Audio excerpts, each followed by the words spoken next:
DY Chandrachud जी के द्वारा जो SC/ST में वर्गीकरण का मंतव्य दिया गया है, आज उसके विरोध में देश का संपूर्ण SC/ST समाज के लोग स्वतः स्फूर्त सड़कों पर हैं और पूरा भारत चप्पा चप्पा बंद है।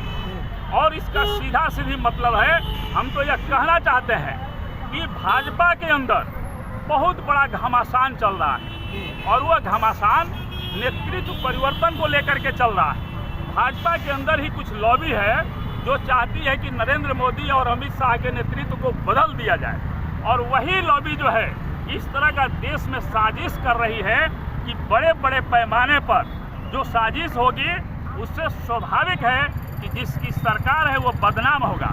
अब जब SC/ST का वर्गीकरण किया जाएगा, इसका सीधा सीधी आरोप जो है केंद्र सरकार पर जाएगा। जब UPSC में लेटरल एंट्री से सीधे भर्ती की जाएगी बिना कंपटीशन का, तो उसका सीधा सीधी बदनामी जो है नरेंद्र मोदी की होगी। लेकिन लेटरल को रद्द कर दिया गया है। लेकिन आप देख रहे हैं, आप जो कह रहे हैं ये सही बात है। मैं उसी बिंदु को कहना चाह रहा हूँ कि अगर नरेंद्र मोदी की सहमति होती तो सुप्रीम कोर्ट का भर्सन आने के बाद भी उनको नहीं कहना पड़ता कि सुप्रीम कोर्ट के आदेश को हम नहीं मानेंगे, और यह भी नहीं उनको कहना पड़ता कि लेटरल एंट्री नहीं की जाएगी। इसका मतलब है कि नरेंद्र मोदी के खिलाफ भाजपा में ही बहुत बड़ा षड्यंत्र चल रहा है उनके नेतृत्व को परिवर्तन करने के लिए।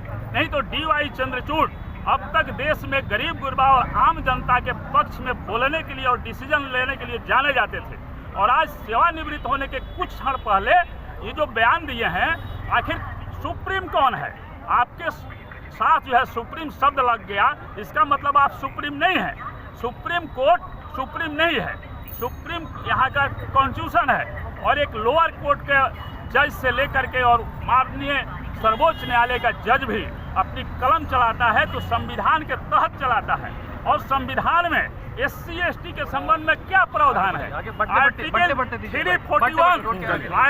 341 और आर्टिकल 342, इसमें स्पष्ट रूप से SC/ST के संबंध में ये प्रावधान है कि चाह करके भी कोई राज्य सरकार या केंद्र सरकार SC/ST में किसी तरह का वर्गीकरण नहीं कर सकती है।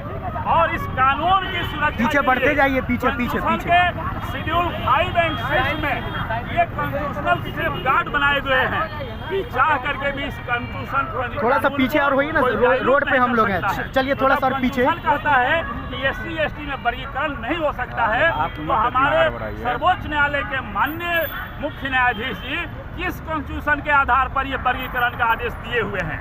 इसलिए आज पूरा देश नारा लगा रहा है कि जब जब जुल्मी जुल्म करेगा, सत्ता के हथियारों से चप्पा चप्पा गूंज उठेगा, जय भीम के नारा। अपना परिचय दे दीजिए।